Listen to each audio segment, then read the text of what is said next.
What's up, everybody? This is SOS Rampage is back with another preview, this time of Wrestledream, with both SOSs, with the AEW side of things. It's 2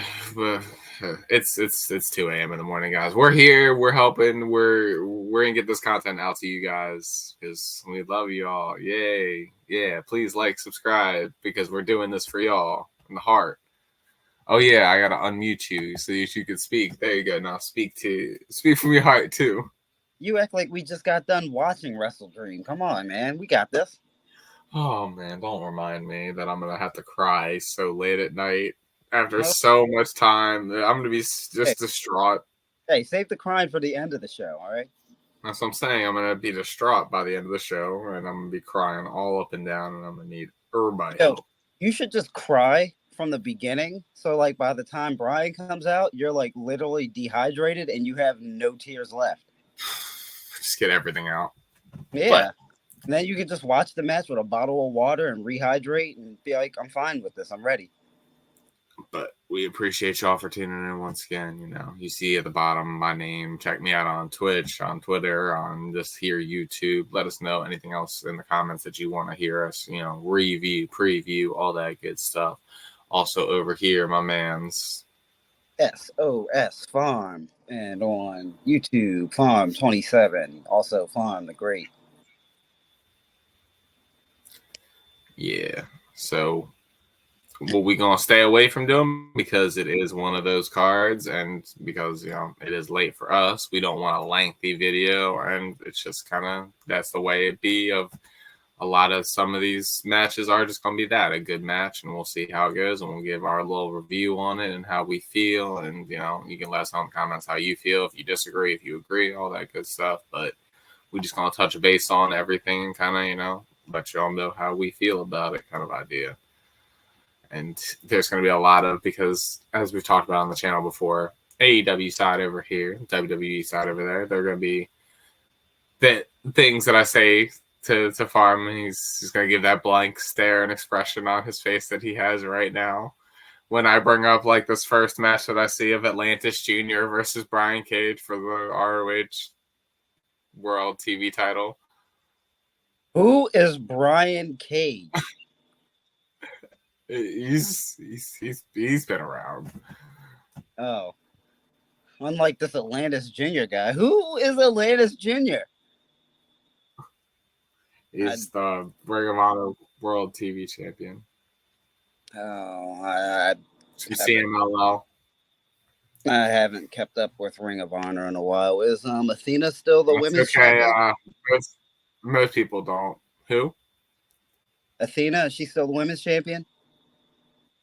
Maybe. Okay. See, I don't know what's going on over there. Yeah, we'll work on it, guys. We'll get over there. We promise. That once again, I know we're not the only ones. Like, where are they good at? Product on Ring of Honor app.com. Soon to be on Max, so that will help out with that as well. So they'll be out on more eyes. All right. Yeah. We'll get there. Either way, I mean, I think he's giving away.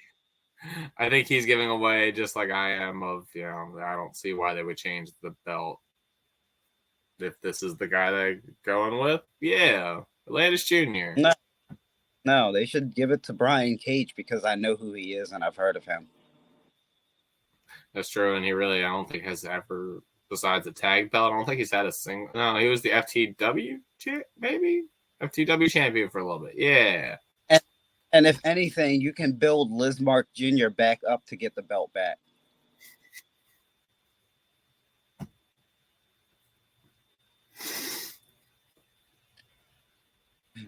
I had it. I had a straight face, and then I did. I mean, well. Moving on to the other Ring of Honor match. There's another world title match. This one, you know the people in the world title. Mark Briscoe, you know him. We like him. And Chris Jericho, you know that guy. He still wrestles. That guy. Learning tree. So, I Okay. mean, and this is the one where Jericho did, invoke the name of Jay for the first time that anybody's done it, which is going to bring out, I think, a much more hard hitting match. He's gonna I bring up. think that, yes, it's going to bring out the true Briscoe brother style. Like, I think Mark's been playing around for a little bit and kind of, doing the gimmick, the funny gimmick, which he's always been good for, but it's also, he does have that side to him as well, like that hard hitting, that aggressive style. So I think that's what's going to be brought back out in him, which is good to see, which we kind of needed. Has Jericho been the ROH champion? Yes, he has. I That's think how he he's. became the Ocho. I think he's gonna win. He's going to be the Nueve now. Gesundheit. I think he has the numbers game. I think that's what you're playing, right? You're counting. He's playing the numbers game. He's got a Big Bill and he's got But Mark's got the conglomeration. Kyle O'Reilly, Orange Cassidy, Big Tom. Who is Big Tom? Tomohiro Ishii, keep up. Big Tom. Big Tom. He the one that ain't got no neck? Okay. The potato. Yeah, the potato looking one, yes. No. They have Big Bill. Okay. Big Bill just wins. You don't throw rocks at a man with a machine gun. That's fair. I get that. And Orange Cassidy, he's gonna move in slow motion, and then he's gonna react after the effect when. But that's like Jericho's kryptonite, though. Orange Cassidy messes up everything Jericho all the time. Yeah, you got a point. And Kyle O'Reilly, I love him, but he just makes goofy face in the background now. He's good for it, all right. He is, but man, it's got some lethal kicks that aren't being used. Speaking of lethal kicks, we have the TNT title match with. I thought you were going to talk about the Young Bucks. And their we'll get there. But one of their associates over here, Jack Perry versus Shibata. I mean, It's going to be a very hard hitting match, I'm sure, because that's what Shibata does. I think it's just, this is Jack Perry's tour of violence. Is there a stipulation to this? Not that I know of right now, but Tony Khan, there could be a stipulation. There could not be a stipulation, and they just start fighting outside. You never know. Yeah. The bell didn't ring. That it didn't count. It didn't count, yeah. Yeah, the first 10 minutes of the match didn't even happen. Mm. All right, well, it'll be interesting. Another victory for Jack Perry, I suppose. Yeah, he's just going to keep stacking them wins until there's someone that I think might challenge him, but I don't really see anything yet. Miro. I think he's going to the other side. I know, but I'm invoking his name because I just want to see him somewhere and do something. When we talk about the other side, I'll say the other name, but right now, it's like Miro. Okay. Happy Miro Day. Speaking of big fellows, big meaty men. What? I have two jobs. I work here. I work there. Who answered the open challenge of Darby Allin's was Brody King, which, him and Darby have had great matches in the past. I don't see why it will be any different here. I think that this is still Darby. It's the classic, cruiserweight versus super heavyweight kind of idea. Even though Brody moves like a cruiserweight, it's still trying to get that sympathy for Darby. I'm sure Darby will do some dumb spot that will look like he broke it in half, and we'll all feel bad for him, and then he'll come back and win in some fashion, and it will hopefully set up for this world title, which we'll talk about later on. But there's a lot of, for what they're saying in the background and rumor and innuendo in AEW as far as the world title is concerned, to get around to what they're saying, to have Darby do it and be a champion, you got a lot of cluster in the way right now. Like, I get that that's where you might want to go in your head and where you would see and envision, but like right now, I don't think it's the time that that's going to be happening. Yeah, this seems like a battle in God of War, where like whoever ends up winning the series of fights isn't going to be satisfied until they collect the skull of the loser as a trophy. But I do, and like I said, I will pitch it later on. I do have a theory about where we could go to get Darby there, but it would be a stretch of a theory. But Yeah. this is Tony Khan we're talking about, so stretching is that's what he does. Anyway, we are going to go on over to, and this is not a sanctioned match, but he's also said in an interview that he's not just coming to talk. Swerve said he's going to return at Wrestledream. We're going to say this as well because we also have Hangman versus Jay White.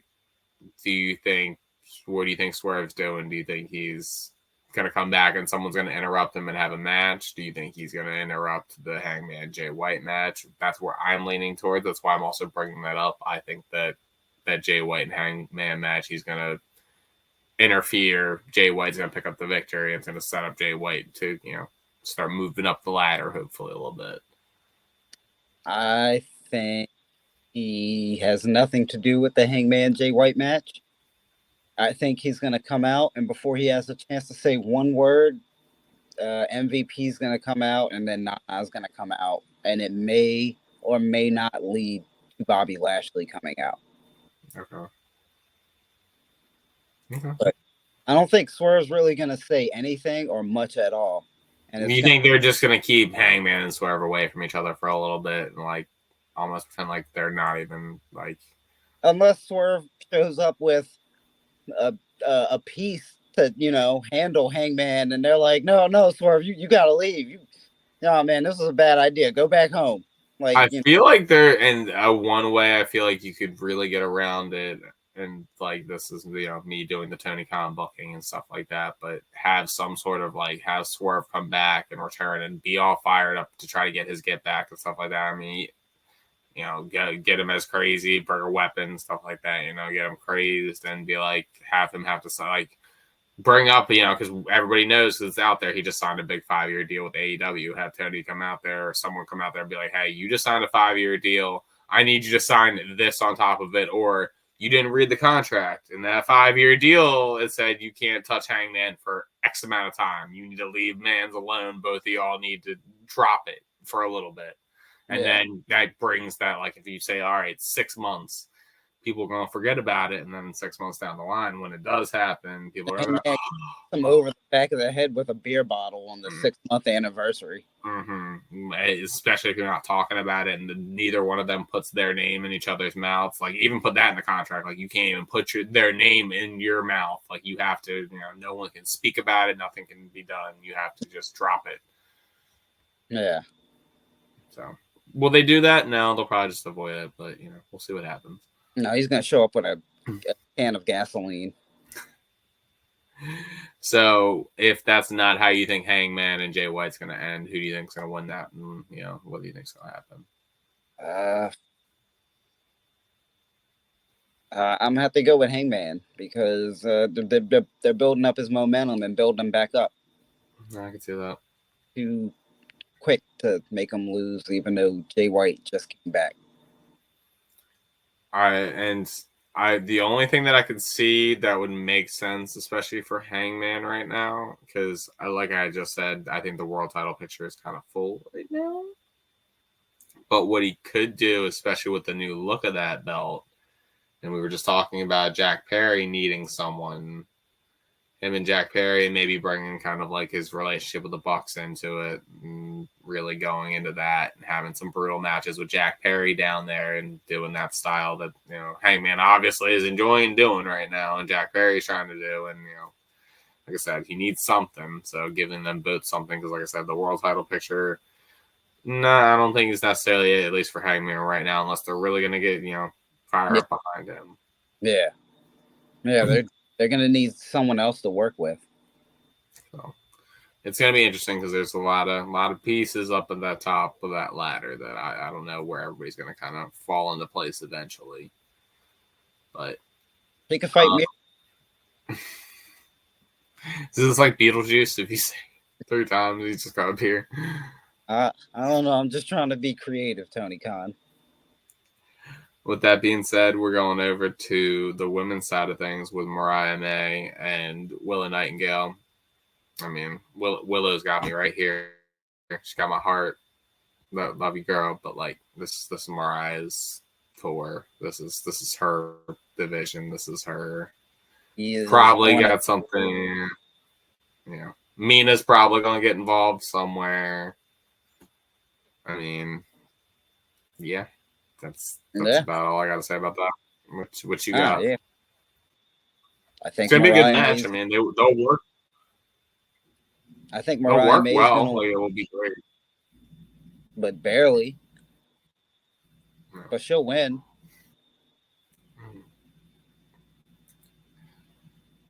Well, moving on. Since you were so excited to talk about it earlier, we'll talk about the EVPs, and we'll talk about Matthew and Nicholas Jackson versus Private Party.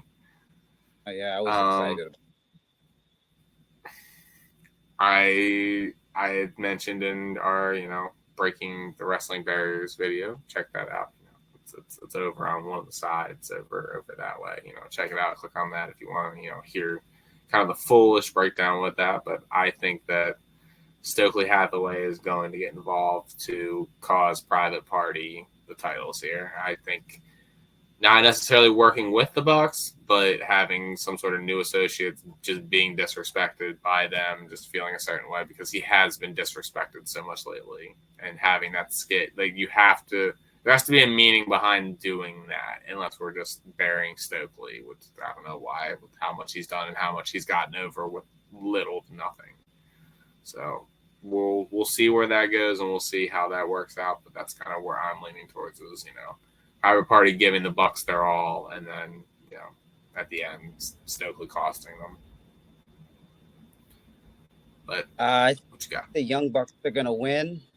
But more importantly, what do you think the Young Bucks are going to wear? I mean, it's going to be a super kick party, but, I think they'll dress as lumberjacks. Yeah, lumberjacks sound good. Maybe like in all moose outfits, just like it's all moose, like hair. Just, like a moose onesie? Yeah, like a moose onesie. Yeah. Okay. Yeah. That would be crazy to do a moose super kick. Definitely with the I mean, he's gonna rock the pearls again. I mean, he's even rocking the pearls. I don't know if he's gonna do the hair with the fuzzies in it. The statue thing. But it's gonna be interesting to see, and I'm sure it's gonna be a great match no matter what. I mean, they both have a lot of chemistry. I mean, they were one of the first teams that the Bucks brought in for a reason because they saw a lot of themselves in them, and it was it will be interesting to see, and who knows, they might go over. I'm not opposed to Private Party going over. Somebody's got to stop this Young Bucks train eventually, and they could be the ones to do it. But the AEW tag team division, the way it is, and how deep it is, and how you can truly see, especially the OGs of the tag team division, how much Tony Khan really cares about the Acclaimed, and how much he cares about Private Party at the end of the day. I think there's always that chance with some of these OG tag teams that he'll just pull the trigger on them and just be like, "Oh, you haven't been tag team champions before. Let's throw that on you. Let's give you some clout. Let's give you some, let's see what happens if we give it to you." So it might not be tonight. This train is chugging along. Well, I hear you. And that's what I said. I still pick the Young Bucks, and I think it's going to be because of Stokely, but I do see Private Party holding it at some point down the line, sooner rather than later. We are going to move on to the probably co-main event, but they'll probably end up starting off with this match because they seem to do this with Ospreay and his belt lately. But Ospreay, Ricochet, and Takeshita in the International Championship match. What do you feel? And I'll let you go first. I've been going first a decent bit. I'm hoping that Takeshita wins.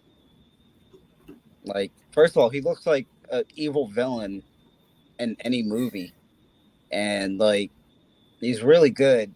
And also, if he wins, then Ricochet and Ospreay get to Ole again one day. I kind of am picking Takeshita as well, just because I think it would be best for the division, and I also believe that it's going to be one of those where Ospreay and Ricochet are going to be too focused on each other, and that's when Takeshita is going to take advantage. I also think because of the triple threat rules and because of how Don Callis has been and him just dropping Will Ospreay as client and Kyle Fletcher kind of being in between. I mean, he's got to pick kind of one side or the other, and I don't know. It seems like it might be leaning towards turning heel. We shall see what kind of happens and what transpires. I really would be surprised if Callis isn't involved in some form, though, in that finish, especially since it being a triple threat match. Or just, like I said, Ospreay and Ricochet just being too focused on each other. Fletcher can't share that championship with Ospreay. He's going to have to get his own. They already went for the tag titles. It didn't work. Yeah, and I think also seeing that match that was worked with Fletcher and Ospreay and kind of the chemistry with Ospreay and Ricochet. I mean, you want something to stop that Young Bucks train. An Ospreay Ricochet tag team title run. Yeah. I can't think of a more exciting tag team as far as like that main events places like that is, and it gives them both something to do because once again that world title picture is kind of crowded and can't have everybody be champion. You have to spread the wealth out a little bit, but we'll see. And Ricochet is also one of those that he did in WWE too, of like he can work with anybody. He's been tag team, with other people. It works out. He was teaming with Strowman before he left. That team was starting to get good. But with that being said, we are hitting the main event of the evening, the final countdown, if you will, and the what could be the final match of Bryan Danielson's career, and what I think will be the final match of Bryan Danielson's career. I think this is it. I've said this before, been called out before in that prior video. I know I kind of leaned towards it before. I haven't felt it this strongly before. This feels like the one. This feels like it's set up in his hometown. This feels like the one that was always planned to be the one as well because of the location and the pay-per-view being where it is. You don't go to Washington. Like this isn't like a hotbed of wrestling. It's not. I mean, it is in a way for most people, but it's not where Tony usually takes his pay-per-views. He took it here for a reason because he knew this was Bryan's last year, especially to build it up to be the champion. To have Moxley be the one to do it, to be building this new faction that Moxley's doing, to really get that steam behind it, to really push it. I mean, it seems like this is. And I've also been considering this, and I almost want to throw this out there because I don't think it's going to happen because there's so many other variables and there's so many other ways that it could transpire. But what if Yuta turned? He waited till now. He waits till now because of the facial expressions. He always had it in his hand, but like someone would he never got to do what he needed to do. Does Yuta stay as like this new Bryan Danielson-esque character of the all-time babyface rookie Steamboat? Bryan wasn't that, but you know what I mean as far as for AEW right now being the heart and soul, being that guy.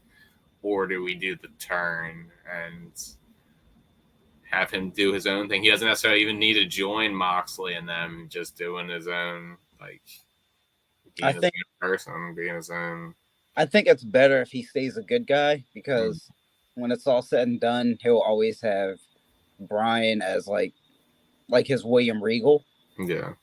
So it would be better for the long term to have Bryan in his back pocket for support and guidance instead of turning on him to get lost amidst Moxley's scumbaggery and what he's going to do to try to take out Bryan after.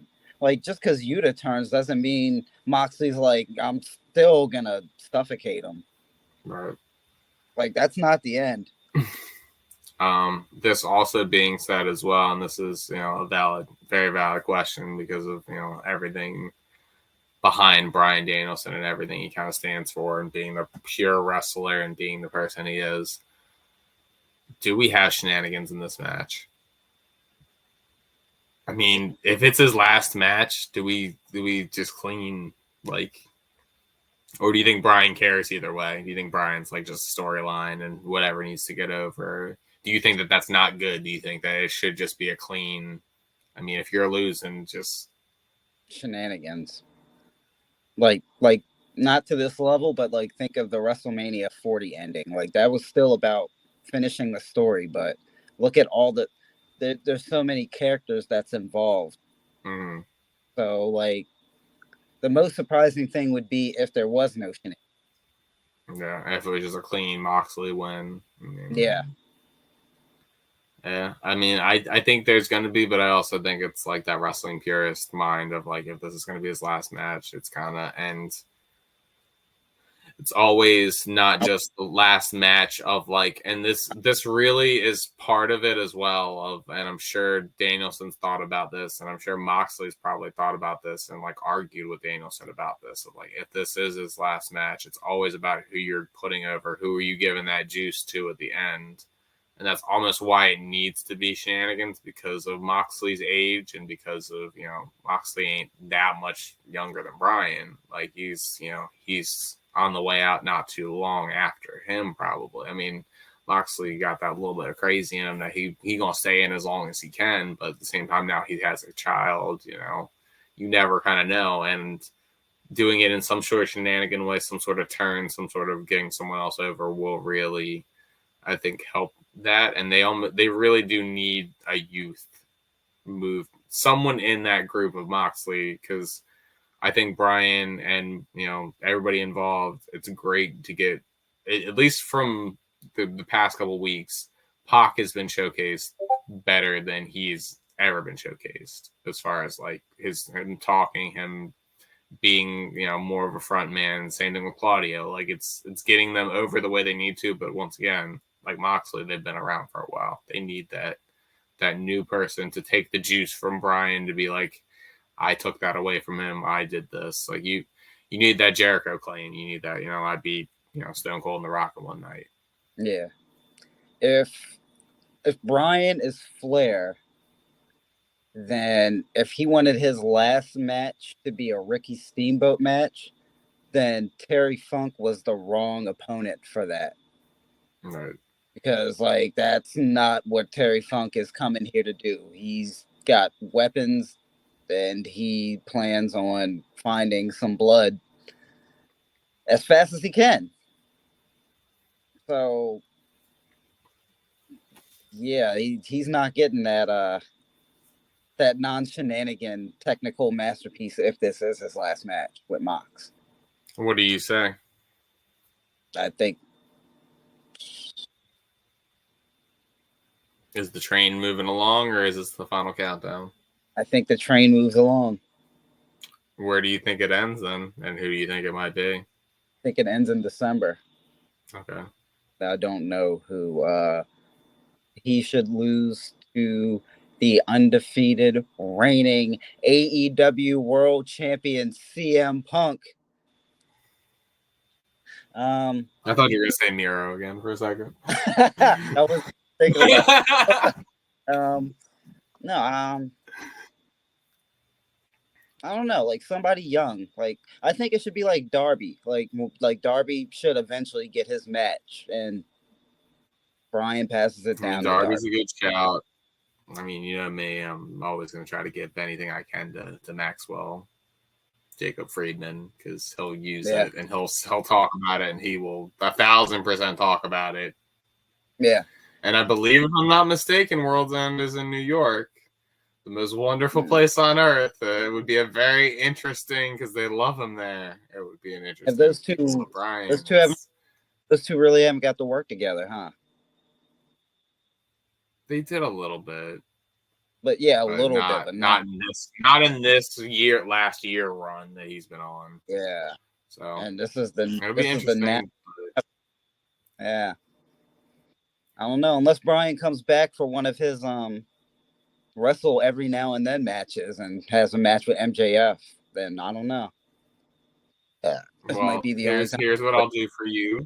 So, because we're going to be wrapping things up, here's what I'll do for you, because we'll have to look back at the tape and everything. I will double down on you on the bet, on the green tea. on this one. If Danielson takes the final count down the L, then we're even and square. But if you know what I mean. You got Moxley, you got Danielson. It's late. It's almost 3. We're here for y'all. We got y'all. Do your plugs. I am SOS Farm on Twitch.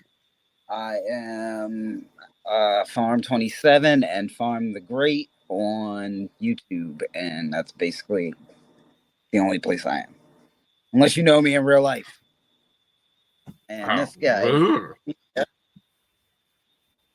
And my name is SOS Rampages, and I'm over here on the YouTube, as y'all have seen. So, check me out there. Check out all of our wrestling content. We're going to be spitting out all sorts of wrestling content for y'all this weekend and trying to get that more on the regular and getting into this wrestling space. And please let us know literally anything you want to see, indie promotions, us reviewing Raw, SmackDown, whatever y'all want.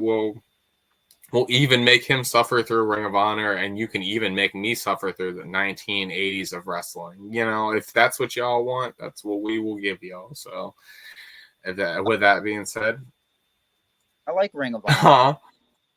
I like Ring of Honor. Yeah, Mr. Bismarck Jr.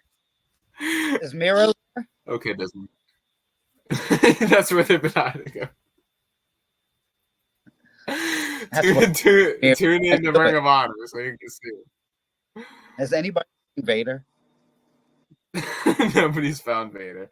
And we do need to get back to them as well. We need to get back to that old school watch along. So, let us know in the comment section. Please like and subscribe. And, especially like and subscribe, because then we can give you some live streaming to, live reactions to Wrestledream and different things like that. But with that being said, check us out on Twitch as well when we record these sort of episodes. Peace.